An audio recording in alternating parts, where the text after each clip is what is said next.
Hello दोस्तों, जैन लिपि steno classes में आपका स्वागत है। आज की जो डिक्टेशन है वो न्यूज़पेपर एक डिक्टेशन है और एक डिक्टेशन में आपको 2 मीटर मिलेंगे। डिक्टेशन स्टार्ट होगी 3 सेकंड बाद।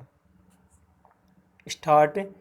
खेतों में फसलों के अवशेष यानी पराली को जलाने से रोकने के लिए केंद्र सरकार का सक्रिय होना समय की मांग है, क्योंकि इस माह के आखिर तक उसे जलाए जाने का सिलसिला कायम हो सकता है।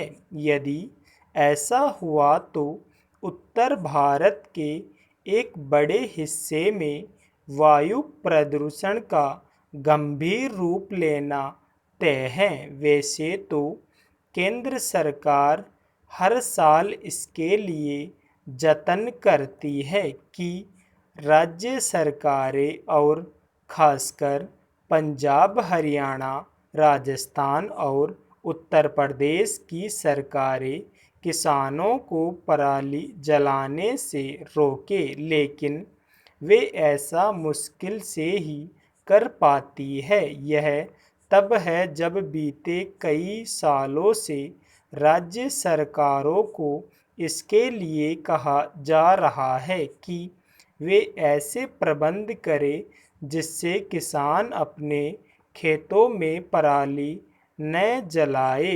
जिस तरह राज्य सरकारें पराली प्रबंधन में नाकाम हैं, उसी तरह किसान भी फसलों के अवशेष जलाने जाने से होने वाले नुकसान से परिचित होने के बावजूद उसे जलाना ही बेहतर समझते हैं।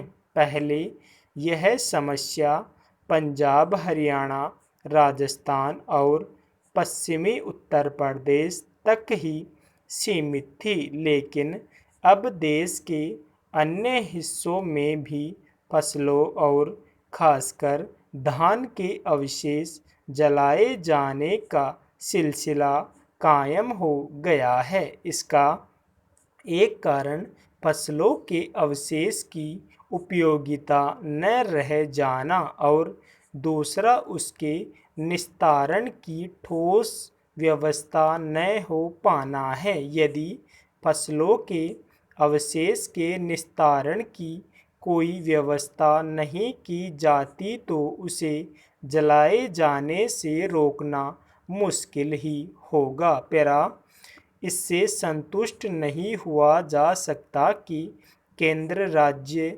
सरकार ने उन राज्यों की बैठक बुलाई है जहां पराली बड़े पैमाने पर जलाई जाती है, क्योंकि इस तरह की बैठकें पहले भी होती रही हैं और अभी तक के नतीजे कोई बहुत उम्मीद नहीं जगाते। इस बार तो इसकी भी आशंका है कि किसान संगठनों के आंदोलनरत रहने के कारण सरकारें किसानों को पराली जलाने से रोकने में कामयाब नहीं होने वाली। यदि वे पराली दहन के खिलाफ सख्ती बरतती है तो किसान संगठन उसकी व्याख्या इस रूप में कर सकते हैं कि किसानों को परेशान किया जा रहा है। एक निराशाजनक बात यह भी है कि प्राय गुणवत्ता आयोग विभिन्न राज्यों के पराली एक्शन प्लान से संतुष्ट नहीं हैं। उससे पंजाब, हरियाणा और उत्तर प्रदेश में प्लान में संशोधन करने का निर्देश दिया है। उम्मीद है कि यह संशोधन सही तरह होगा और उस पर ढंग से अमल भी होगा। इसके साथ ही यह भी आवश्यक है कि केंद्र और राज्य सरकारें वायु प्रदूषण बढ़ाने वाले अन्य कारणों की पहचान कर उनका भी निवारण करें। इस काम में भी वैसे ही सक्रियता दिखाई जानी चाहिए जैसी पराली जलाने से रोकने के लिए दिखाई जा रही है। पैरा सड़क पर सुरक्षा। हिमाचल प्रदेश में सड़क हादसे किसी आपदा से कम नहीं हैं। आंकड़े बताते हैं कि प्रदेश में 3000 के करीब सड़क हादसे हर साल होते हैं। इनमें करीब 1100 लोगों यानी एक दिन में औसतन 3 लोगों की मौत सड़क हादसों में होती है। इससे अंदाज़ा लगाया जा सकता है कि पहाड़ी प्रदेश की सड़कों पर सुरक्षित चलना कितना चुनौती भरा है।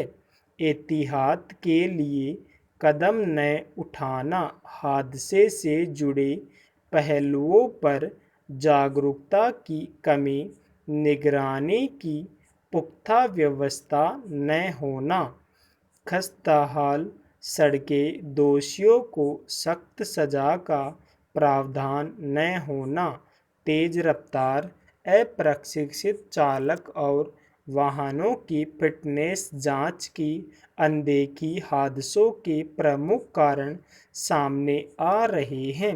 यह भी देखने में आया है कि लोग यातायात नियमों का पालन नहीं करते और हादसे का शिकार होते हैं। ब्लैक स्पॉट यानी जहां हादसों की आशंका रहती है उसे सुधारने की दिशा में उतनी तेजी से काम नहीं हो रहा जितना अपेक्षित है।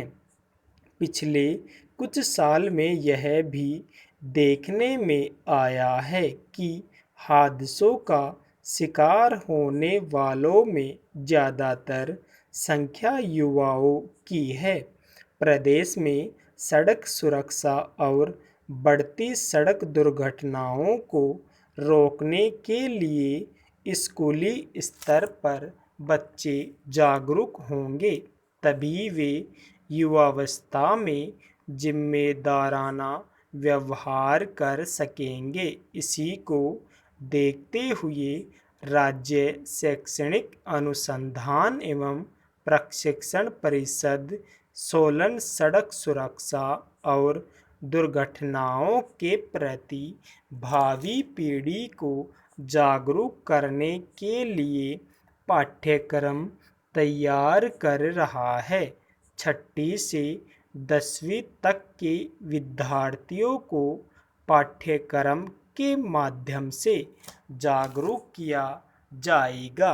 पाठ्यक्रम में सड़क सुरक्षा की आवश्यकता, स्कूली बच्चों के लिए सड़क सुरक्षा, सड़क दुर्घटनाएं, सड़क सुरक्षा में जनता की भागीदारी, ड्राइविंग अपराध एवं दंड आदि अध्याय शामिल किए जाएंगे। सड़कों पर सुरक्षित सफर की जिम्मेदारी केवल पुलिस और प्रशासन की नहीं है, बल्कि वाहन चलाने वालों की भी है। सफर करते समय अपनी सुरक्षा के साथ दूसरों की सुरक्षा का ध्यान भी रखना होगा।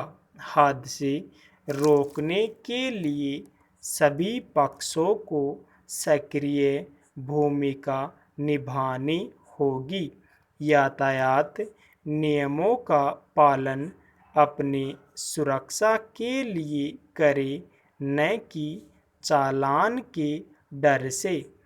प्रदेश में सड़क सुरक्षा और बढ़ती सड़क दुर्घटनाओं को रोकने के लिए स्कूली स्तर पर बच्चे जागरूक होंगे, तभी वे युवावस्था में जिम्मेदाराना व्यवहार कर सकेंगे। भावी पीढ़ी को सड़क सुरक्षा के प्रति जागरूक करने की पहल के सुखद परिणाम सामने आने की उम्मीद है। बल्कि पिछले कुछ साल में यह भी देखने में आया है कि हादसों का शिकार ज़्यादातर संख्या युवाओं की है। स्टॉप।